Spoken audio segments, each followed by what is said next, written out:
जय हिंद सर, मैं चकबंदी लेखपाल विकास बोल रहा हूँ। सपोलीगंज से कोई नई खबर? सर एक बहुत ज़रूरी बात है, मैं एक बच्चे के बारे में आपसे मिलकर बात करना चाहता हूँ। ठीक है, शाम को चाय पर मिलते हैं। अभी तो मुझे एक ज़रूरी मीटिंग के लिए निकलना है। ओके सर, अपनी पुरानी जगह। Done done.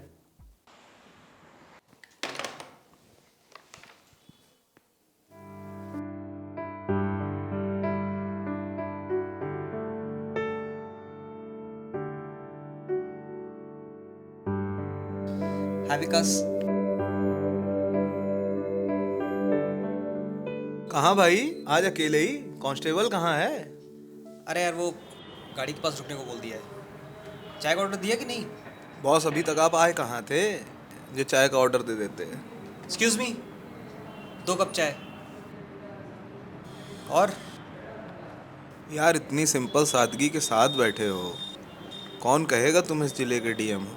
थोड़ा कांस्टेबल के साथ आए होते, भोकाल वोकाल टाइट करते तो और मजा आता। विकास भाई, जब तक ये सब चीज़ें नहीं मिलती है ना, बस तभी तक लगता है कि इन सब चीज़ों का भौकाल दिखाएंगे लोगों को। लेकिन जब एक बार आप इन सब चीज़ के हकदार हो जाते हैं ना, फिर उसके साथ एक रेस्पॉन्सिबिलिटी जुड़ जाती है। फिर यार इसकी डिग्निटी को भी मेंटेन रख के चलना पड़ता है। और यार तुम तो सब जानते ही हो कि मैंने इतनी मेहनत इस जॉब के लिए सिर्फ लोगों को भौकाल दिखाने के लिए नहीं की। चलो बॉस, अब इमोशनल नहीं होते हैं, काम की बात पर आते हैं। यार सपोलीगंज का एक 10 साल का लड़का है, उसके माँ बाप की डेथ करीब 1 महीने पहले कार एक्सीडेंट में हो गई थी। यार उसके चाचा कल उसकी प्रॉपर्टी के कागजात लेकर मेरे पास आए थे। मतलब फिर कोई आईएएस बनने वाला था, लेकिन तुमने मेरे सामने बात रख के उस बच्चे के फ्यूचर के लिए ऑप्शन रख दिए। ज़रूरी नहीं है ना कि वो बच्चा भी तुम्हारे जितना मजबूत और ज़िद्दी हो। ज़रूरी तो ये भी नहीं है ना कि उस बच्चे के जीवन में विकास करने के लिए उसके पास भी कोई विकास हो। आज़ाद, अब करना क्या है?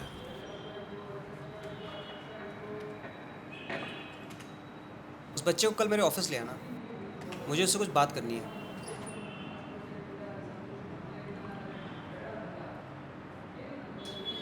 माला से आखिरी बार बात कब हुई थी? अबे तेरे साथ तो हुई थी। वैसे आज अचानक से उसकी याद कहाँ आ गई? बस यूं ही।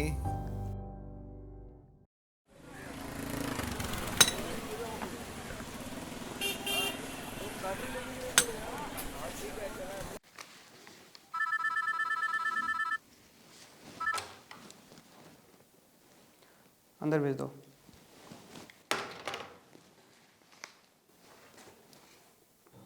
मैं कम इन सर? हाँ अंदर आ जाओ।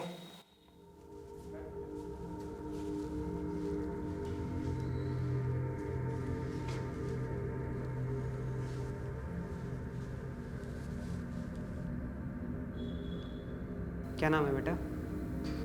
अरुण।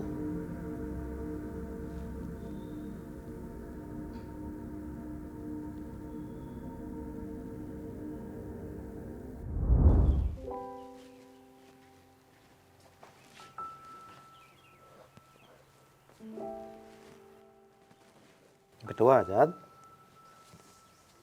ऐसे कब तक बैठोगे? बेटा अंदर जाओ, तुम्हारी चाची तुम्हारे लिए कुछ बनाई है। जाओ जाओ जाओ। भूख नहीं है चाची। अरे भैया भाभी के एक्सीडेंट हो गए, 1.5 हफ्ता हो गए, ऐसे कब तक बैठी हो? अब तुम्हारा जो कोई है तुम्हारा चाचू चाची है। लेकिन चाचू, मैंने इस उम्र में ऐसा कौन सा पाप किया था जो भगवान जी ने मेरे मम्मी पापा को मुझसे छीन लिया? ऐसा नहीं बोलत है बेटवा। अब देखो, तुमका हमरे पुरानो कच्चे घर में अच्छा नहीं लगता है, हम लोग यहाँ आके रहे लागेन। जाओ चलो कुछ खाए पियाओ, हम कौरा बारी थे। जाओ।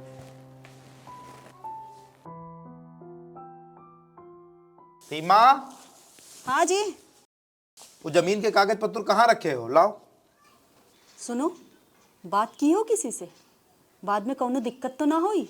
अरे हाँ, लेखपाल से बात हो गई है, कागज मंगवाइन है। चाचू बाहर कोई आया है आपसे मिलने। चलो बेटवा, तुम खेलो, चले हम आए थे। लो कागज लेके आओ।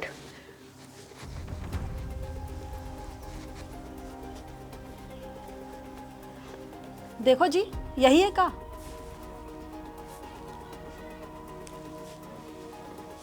ये बताओ, लेखपाल को पैसा भी देख पड़ी का? अरे जाहिर सी बात है, हाँ दूसरे की जमीन बिकवाओ है, हाँ। तो पैसा तो परबे करी। हाँ बिल्कुल है। 1000 रुपया लो। अरे 1000 रुपया कहाँ है हमारे पास? तुम आहू ना? तो गुस्साती काहे हो? अब भाई जमीन बिकाई, तुमको 2 गुना पैसा दे दिया भाई। तुम्हारी आदत है बस 2 गुना पैसा दे दें, यही सब बोल बोल के हमसे पैसा मांगेगी। तुम हमको ना 1 रुपया भी नहीं दोगे। तुम्हारी आदत है हमसे ऐसे बोल के पैसे निकलवाने की। अरे गुस्साती काहे हो? सब तुम्हारे तो है।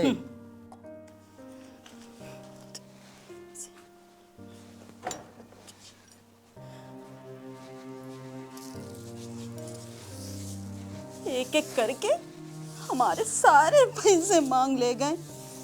भगवान ही जाने पैसा देने की बारी कब आएगी।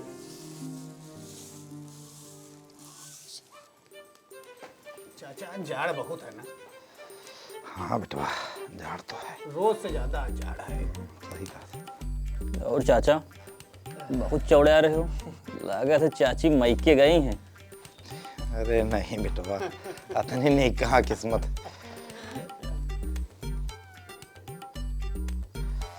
हम ही सोचता है कि का शहर भेज दी पढ़ाई खातिर। हाँ, पढ़ाई तो आजकल बहुत ज़रूरी है। पढ़ लिख ले हैं, कुछ जीवन यापन करे, कुछ ठिकाना ही बन जाए इनका। आओ का खेती आजकल लड़किन की बस की बातों ना है। खेती भैया सबको ही ना कर रही। चाचू क्या हम अकेले जाएंगे शहर? अरे बेटा, जिसको कुछ बड़ा करना होता है उसे अकेले ही निकलना पड़ता है। तुम परेशान ना हो, हम पैसे भेजते रहेंगे। सुनते हो? हाँ, यहाँ आओ, तुमसे ही कह रहे हैं, गांव वालों से नहीं बता रहे हैं। आए थे। लगा था चाची की दहाड़ आए गए। जाओ चाचा, बेलन तैयार हो अंदर। अरे बेटवा, भाई बियाह नहीं भवा है तो ना नई नई बातें छौंक रहे हो। अब भाई बियाह हो जाई तो पता चली आटा दाल के भाव। चाचा कैसे?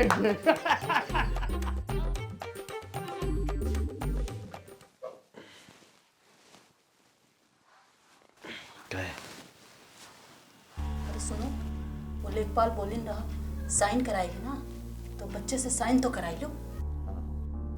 तुम कागज निकालो, हम बुलाए थे। आजाद, बेटा आजाद, यहाँ आओ, बैठो इधर। पेन लाओ।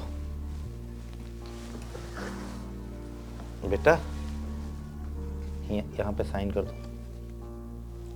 तुम्हारा एडमिशन कराना है ना स्कूल में।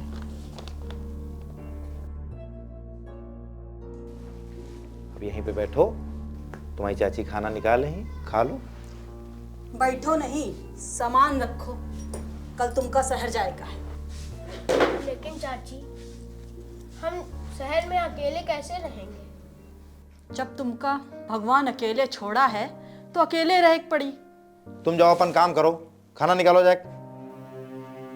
बेटा इधर बैठो। तुम परेशान ना हो, तुमका हम अपने दोस्त के यहाँ रखेंगे, वहाँ बिल्कुल अपने जैसा लगेगा। और जब कोई दिक्कत हो तो हमें बताना। लेकिन चाची वहाँ से बताएंगे कैसे? अरे तुम्हारी चाची वाला फोन तुमको हम दे देंगे, जब कोई बात हो तो हमें फोन करना, ठीक है? परेशान ना हो।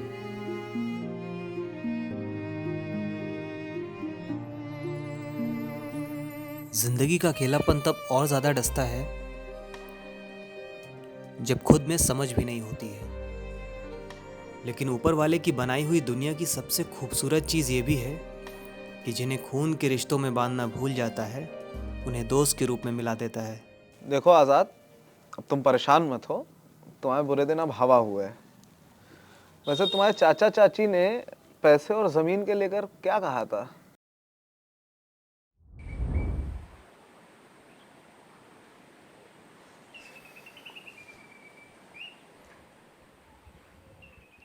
प्रणाम चाचू। प्रणाम। क्या हाल चाल है? बढ़िया है चाचू, आप कैसे हैं? ठीक है। कैसे याद करना हुआ? चाचू वो 3000 रुपये की ज़रूरत थी, कुछ किताबें खरीदनी है हमको। 3000 रुपया? बेटा, हमार तुम्हार जमीन और पैसे का सारा हिसाब क्लियर हो गया है। तुम्हारे जमीन बेच के ही तो तुमका पढ़ाई लिखाए है। अब बड़े हो गए हो, अपन जीविका चलावे के लिए कुछ काम धंधा ढूंढो। अब पैसा कहाँ रखें? चाचू बचपन से तो हम सरकारी स्कूल में ही पढ़े हैं, फिर इतने पैसे कहाँ खर्च हो गए? अरे अब यह दिन देखक बाकी रह गवा रहा है। यह दिन खातिर हम तुमका पढ़ाई लिखाई बड़ा करे रहन कि तुम बड़े हो के हमसे हिसाब मांगो। चाचू हम आपसे हिसाब नहीं मांग रहे हैं, हमको पढ़ना है। हम आपसे पढ़ाई के लिए पैसे मांग रहे हैं। तुम्हारी बातें सुन के हमरे दिल का आज बहुत दुख हुआ है। आज के बाद हमका फोन न करो, रखो फोन। चाचू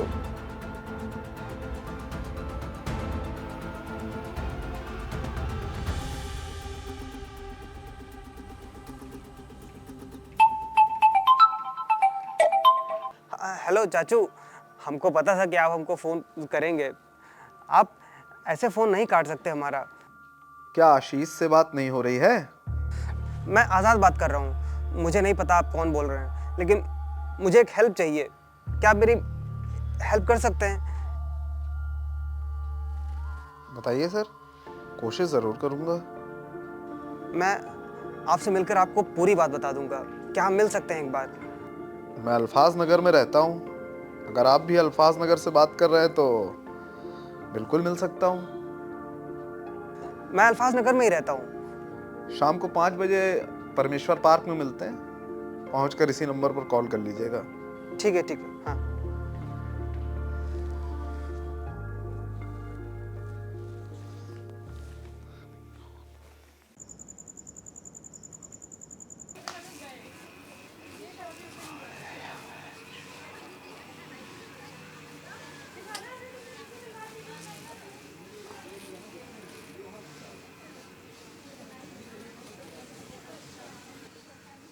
हेलो यार, 5 बजे बोला था यार, 5:30 बज रहा है।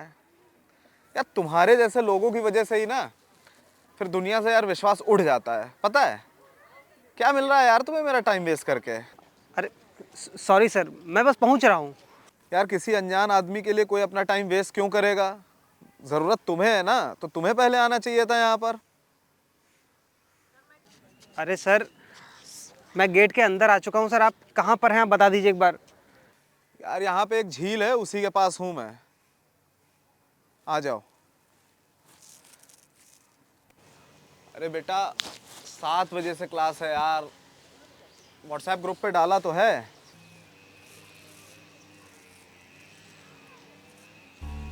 मैं आज़ाद। तो मैं क्या करूँ? आज़ाद हो तो घूमो फिर।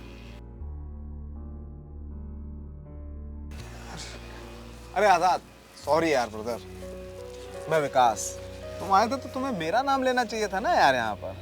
क्या है भैया कि उस वक्त ना मैं किसी दूसरे जोन में था, तो आपका नाम पूछना ही भूल गया। आप ऑलरेडी जो है आधा घंटा लेट हैं। बताइए मैं आपकी क्या मदद कर सकता हूँ? भैया हमको आपके और आपके बैकग्राउंड के बारे में कुछ भी नहीं पता है, लेकिन पता नहीं क्यों ऊपर वाले ने मेरे अंदर आपसे मदद मांगने का साहस भर दिया। शायद पिछले जन्म में मैंने तुम्हारा कोई कर्जा खाया होगा। भैया मुझे तो नहीं पता कि इसमें कितनी सच्चाई है। मैं बस आपके अच्छे स्वभाव को देख पा रहा हूँ कि एक रॉन्ग नंबर वाले लड़के की निस्वार्थ मदद करने के लिए आप यहाँ तक आ गए। यार इतनी तारीफ? मेरी प्रॉपर्टी के कागज़ पे मेरे साइन तो नहीं मांग लोगे? भैया मुझे 3000 रुपये की ज़रूरत है। मेरा यूपीएससी का प्रीलिम्स क्लियर हो चुका है, मेंस देने के लिए कुछ किताबें खरीदनी है। मैं एक ट्यूशन पढ़ाता हूँ, लेकिन वो 2-3 हज़ार रुपये मिलते हैं ना, तो वो पैसे कमरे के किराए और खाने में सब चला जाता है भैया। आप हमको दे दीजिए, आपका पैसा थोड़ा थोड़ा करके चुका दूंगा। यार तुम अपने घर वालों से पैसा मांगने की बजाय मुझसे पैसा मांग रहे हो।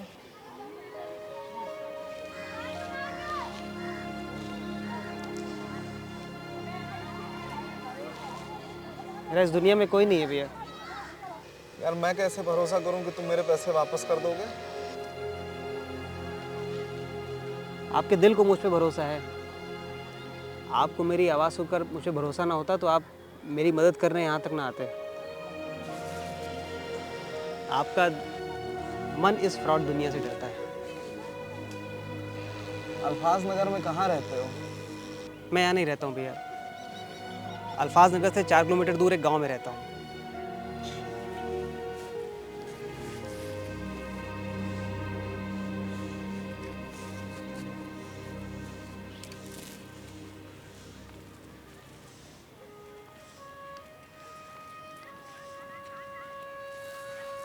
मेरे घर का एड्रेस है ना? कल अपना सामान लेकर तुम चले आना। मेरे घर में सबसे ऊपर का एक कमरा खाली है, तो तुम वहाँ रहना। अरे नहीं भैया, शहर के कमरों के किराए बहुत महंगे हैं, हम इतना किराया अफोर्ड नहीं कर सकते। पैसे नहीं लगेंगे, जो तुम ट्यूशन पढ़ा के 3000 या 2000 जितना भी रुपए तुम कमाते हो, वो तुम्हारे बाकी दूसरे कामों में काम आ जाएगा। भैया मुझे 2-3 दिनों में ही किताबें खरीदनी है। 3 महीने बाद मेरा मेंस लगा हुआ है। तुम सामान लेकर कल चले आना, शाम को किताबें लेने भी चलेंगे, ठीक है? वैसे भैया क्या मैं जान सकता हूँ कि आप क्या करते हैं? यार इस बार जो है लेखपाल का एग्ज़ाम दिया है, हो जाना चाहिए इस बार। अरे बहुत बहुत बधाई भैया। थैंक यू यार। मैं भी चलता हूँ, मुझे जरा ट्यूशन पढ़ाने जाना है। ठीक।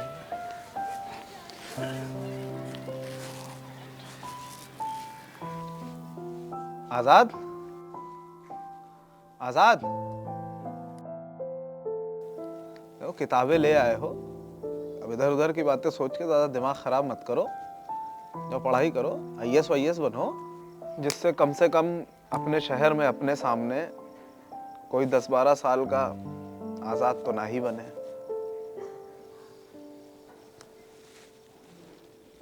आज़ाद, वैसे कलेक्टर बनने के बाद तुम्हारे हिसाब से तुम्हारे चाचा चाची की क्या सज़ा होनी चाहिए? कोई सज़ा नहीं होगी।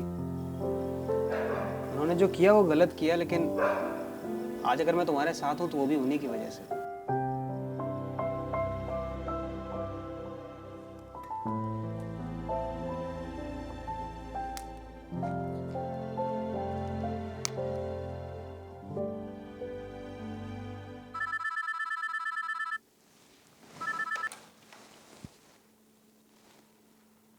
बिजी हूँ, कल आने को बोल दो।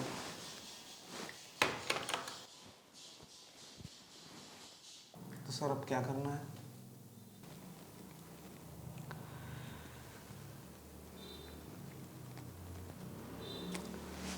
विकास, एक एप्लीकेशन लिखकर प्रॉपर्टी पेपर्स में लगा दो और उसमें ये मेंशन कर देना कि प्रॉपर्टी के मालिक मास्टर अरुण है, लेकिन नाबालिग होने की वजह से प्रॉपर्टी कानूनी तौर पर मैनेज नहीं कर सकते हैं। इसलिए जब तक अरुण वयस्क नहीं बन जाता है तब तक इनका कानूनी अभिभावक यहाँ का डीएम होगा, और इस बीच अगर बच्चे को कुछ होता है तो इसकी सारी प्रॉपर्टी सरकार के अधीन हो जाएगी। ठीक है, thank you so much sir. जीवन में कठिनाई कितनी भी आए मगर हैरान मत होना। दुनिया में तेरा कोई हो ना हो, पर ऊपर वाले से कभी विश्वास मत खोना, कभी विश्वास मत खोना।